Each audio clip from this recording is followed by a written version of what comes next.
இப்போ அவருக்கு கிடைக்கக்கூடிய மீடியா கவரேஜ், ஏன்னா இன்னைக்கு வந்து அண்ணாமலை, நாம் தமிழர் கட்சி, திமுக, அதிமுக இவங்க எல்லாரையும் விடவும் விஜய்க்கு இன்னைக்கு வந்து மீடியா அதிகமாக கவரேஜ் கொடுக்குது அப்படிங்கிறதையும் நம்ம மறந்துடக்கூடாது. விஜய் வந்து இன்னைக்கு ஒரு நிகழ்ச்சியில் கலந்துக்கிறாரு அப்படின்னா அன்னைக்கு காலையில் 7 மணிலேருந்து இரவு வரைக்கும் விஜய் தான் நம்ம பார்க்குறோம். அவர் வீட்டிலேருந்து கிளம்புற வரைக்கும், அவர் வீட்டிலேருந்து கிளம்பி அந்த மண்டபத்துக்கு போகிற வரைக்கும், இல்லை பொதுக்கூட்டத்துக்கு போகிற வரைக்கும் லைவ் போடுறாங்க. இதெல்லாம் யாருக்கு நடக்குது?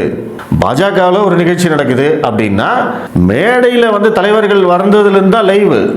அதுக்கு முன்னாடி வந்து அவங்க எங்கே போகிறாங்க, என்ன பண்ணுறாங்கன்னு யாரும் பார்க்க மாட்டாங்க. அது வந்து திமுகவுக்கே அப்படி தான், ஸ்டாலினுக்கும் அப்படி தான், உதயநிதிக்கும் அப்படி தான், அதிமுகவுக்கு அப்படி தான், நாம் தமிழர் கட்சிக்கும் அப்படி தான். ஆனால் இன்னைக்கு விஜய்க்கு என்ன நடந்துகிட்டு இருக்கு? அவர் வீட்டிலேருந்து காரில் கிளம்புறதுலேருந்து இன்னைக்கு லைவ். அதுவும் இது மெயின் ஸ்ட்ரீம் சேனலே வந்து என்ன பண்ணுறாங்க அப்படின்னா விஜயுடைய கட்சி பாடலை வந்து பயன்படுத்துகிறாங்க அவங்களுடைய சேனலில். அது போட்டு தான் இன்னைக்கு வந்து அவர் லைவே போகிறாங்க.